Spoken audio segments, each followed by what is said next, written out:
Pangulong Bongbong Marcos wala sa group photo ng ASEAN-Japan Summit. Malacanang nilinaw na may iba pang dinaluhang meeting ang Pangulong Bongbong.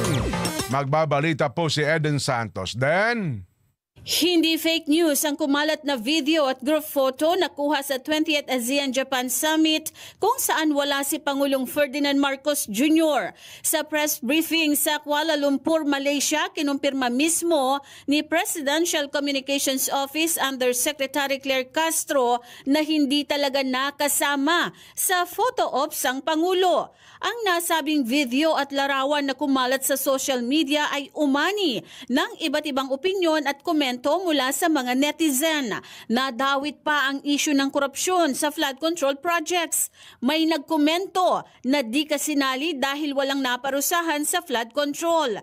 Sabi rin ng isa na pati ba naman sa picture taking may ghost. Hindi inimbita ang Pinas dahil sa sobrang korupsyon.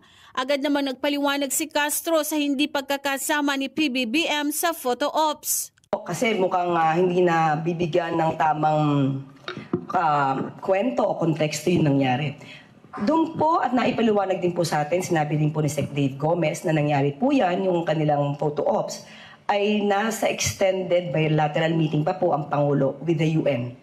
So, pero naka-attend po ang Pangulo sa nasabing okasyon sa nakasama po ang bansang Japan.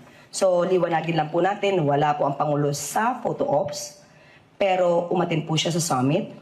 Nagkataon lang po nung sila ay nagkaroon ng photo ops, ang Pangulo ay nasa extended bilateral meeting pa with UN. Eden Santos para sa 100% balita.